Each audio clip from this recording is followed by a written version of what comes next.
Halo Tribuners, kembali lagi bersama saya Vicky Uswatunasana dalam program Selebrasi Lokal 2022.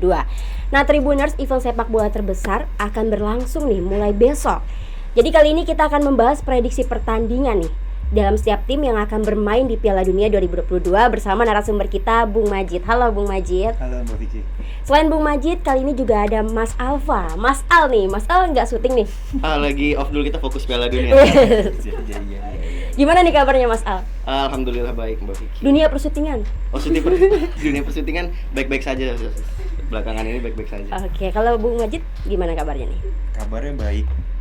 Oke, alhamdulillah. Nah ini melihat pertandingan pertama nih Qatar versus Ekuador nih. Kira-kira Bung Majid sendiri nih menjagokan siapa nih? Ya kalau disuruh pertandingan awal ya, ngelihat orang-orang bakal karena lawannya Ekuador ya. Iya. Ya pilih Qatar karena satu walaupun tim ini baru gitu, karena kan banyak pendukungnya. Apalagi mainnya di Stadion Al Bayt ya, stadion yang terbesar, termegah di situ. Ntar pertandingan di tanggal 21. Kita saksikan aja kalau misalnya di Afrika ada semacam trompet vuvuzela, mungkin di Qatar ada rebana gitu buat menjatuhkan mental Ekuador. Posida dong. Kenapa nih alasannya menjagokan Qatar nih, Bung Majid? Ya Qatar kalau kita tanya ke masyarakat pada umumnya ya, siapa sih pemainnya? Mungkin pada bingung siapa, kita juga pada nggak tahu. Cuman ya tadi balik lagi untuk pertama ini saya menilainya Qatar ini sebagai tuan rumah, terus mungkin ada beberapa pemain dan juara Piala Asia juga kan di tahun 2019. Saya juga mau dengar nih dari Mas Alfa. Nah iya nih, Bung Alfa gimana nih tanggapannya nih? Qatar kan juara Piala Asia nih, gimana nih? Kalau untuk Ekuador sendiri, karena ini memang laga pertama dan biasanya di laga pertama setiap Piala Dunia itu hanya ada dua, antara tangis sama tawa gitu. Jadi kayak menurut saya pribadi Ekuador siap untuk membuat publik Qatar menangis di pertandingan pertamanya. Siap. Gimana nih gitu loh tanggapannya tuh? Ya kalau kita lihat Alfa. memang kan Ekuador pemainnya kayak Brazil ya. Iya. Model-modelnya hampir sama lah kan karena berasal dari Amerika Latin juga ya. Jersey juga sama kan kuning. Cuma kita lihat nasibnya. Apakah sama kayak Brazil atau seperti apa ya? Jadi kira-kira yang menangis berarti Ekuador nih ya? Ya kita lihat nanti. Mungkin Ekuador nangis diiringin tabuhan rebana kan bisa juga kan gitu. Nah, Bung Alfa nih, gimana nih kalau melihat Qatar nih kan katanya juara Piala Asia nih. Alasannya apa sih biar Ekuador tuh bisa ngalahin Qatar nih? Begini, kalau Ekuador sendiri kan memang berasal dari zona CONMEBOL, otomatis memang pertandingan uji coba, pertandingan lokalnya juga sekelas pertandingan yang dihadapi itu menghadapi tim-tim besar, negara-negara besar seperti Brazil, Uruguay dan lain-lainnya gitu. Jadi istilahnya bisa di atas kertas bisa menang seharusnya. Ya setuju sih kalau itu jadi alasannya ya.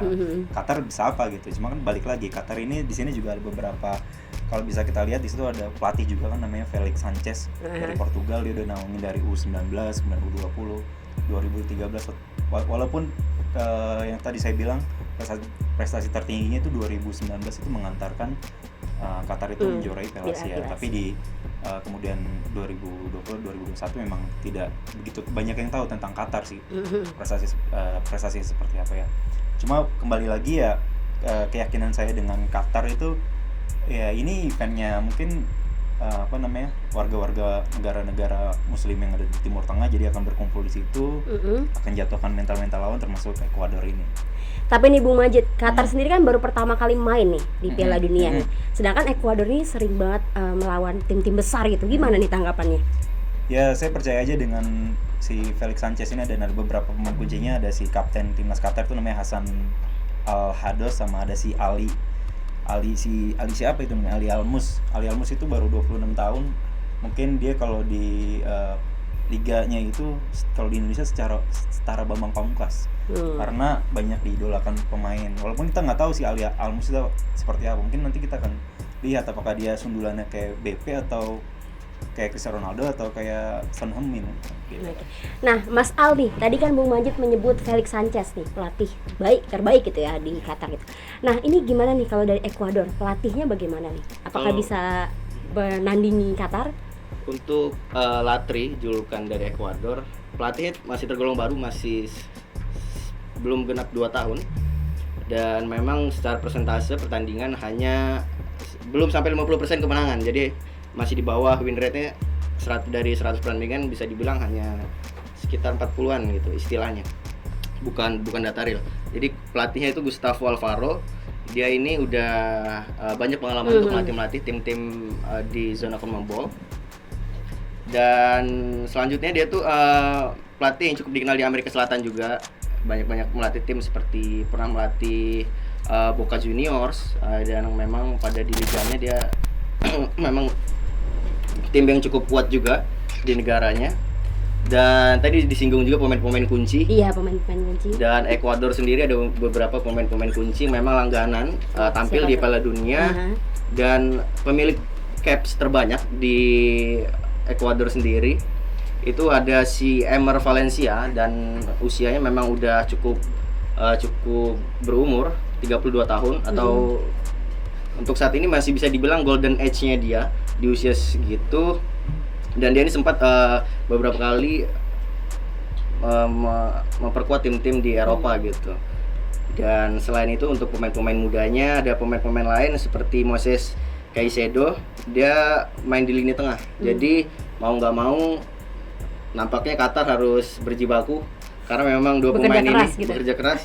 Karena dua pemain ini memang dua pemain pentolan di Ekuador. Seperti itu. Bu Majid gimana nih tanggapannya? Katanya Qatar harus bekerja keras nih. Tapi tadi saya belum ngeluarin ya salah satu rahasia dari tim Qatar. Itu si Felix Sanchez kan dia pelatih Barcelona juga deh. Tapi yang usia junior si Felix ini dia emang menerapkan Qatar ini bermain tiki taka. Iya, mungkin kalau dari Ekuador bermainnya kalau kita lihat sih saya lihat sebelum-sebelumnya kayak total football gitu lah ya. Mainnya memang lebih mengandalkan speed gitu karena pemain-pemainnya lebih ke lincah ya. Yeah. Nah, mungkin si Felix ini bisa memanfaatkan dengan tiki takanya ini. Kita lihat aja nanti di lapangan. Tapi ya secara keyakinan Qatar mempunyai kemampuan dari segi pemain yang kita nggak tahu, tapi kita yakini lah dia juga pernah juara Piala Asia 2019 itu dengan beberapa pemain muda, dengan ditambah lagi topang pelatih yang sudah punya nama dan pernah menaungi Barca, walaupun kita tahu Barca sekarang kayak gimana ya, tapi yang dulu ya, kita ngomongin dulu ya. Jadi ya kita lihat di lapangan nanti. Berarti kita lihat di lapangan nih gimana nih kira-kira Qatar apalagi versus Ekuador. Ya cuma spill aja ya formasi yang akan dipakai, kalau tidak salah itu pakai 3-4-3. Jadi itu secara counter itu akan lebih baik, dan kemudian secara ketika diserang defense-nya juga dia akan lebih padu gitu. Nah, Mas Al nih, kalau bicara formasi gitu, bagaimana nih dari Ekuador? Terlepas dari pro dan kontranya antara Qatar dan Ekuador, memang kedua tim ini pasti punya mentalitas di laga pertama all out. Karena memang edisi sebelumnya di Rusia, Ekuador memang nggak lolos. Dan pasti setelah bertahun-tahun ikut berkecimpung di Piala Dunia, ingin tampil luar biasa, eksplosif. Dan sebenarnya Ekuador ini terbaiknya itu hanya lolos fase grup, itu tahun 2006 itu dia lolos fase grup, itu prestasi terbaiknya. Dan kemungkinan besar di Piala Dunia tahun ini bisa lolos fase grup dan bisa menyelesaikan laga pertama melawan Qatar. Dan bicara soal formasi, hampir kurang lebih sama, memakai formasi langganannya pelatih Ekuador, itu bermain dengan 4 back.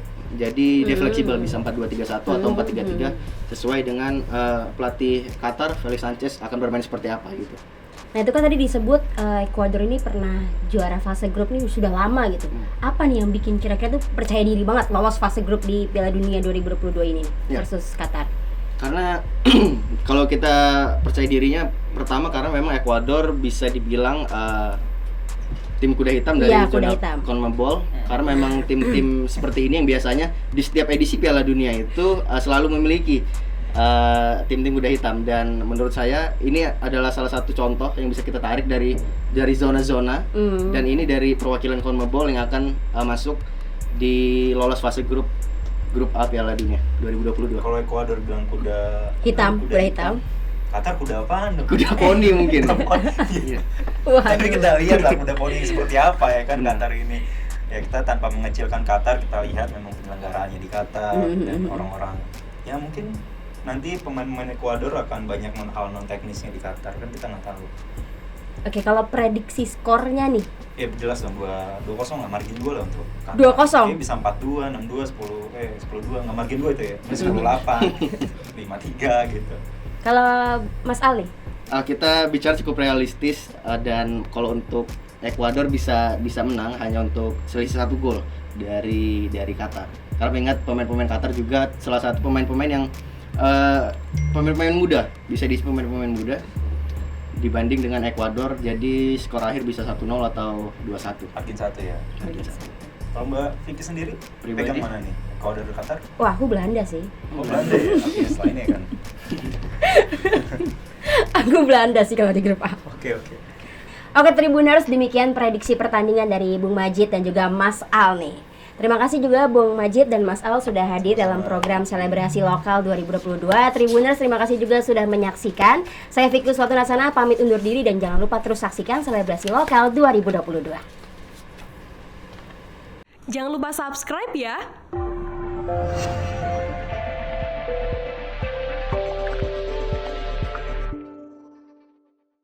Jangan lupa subscribe ya.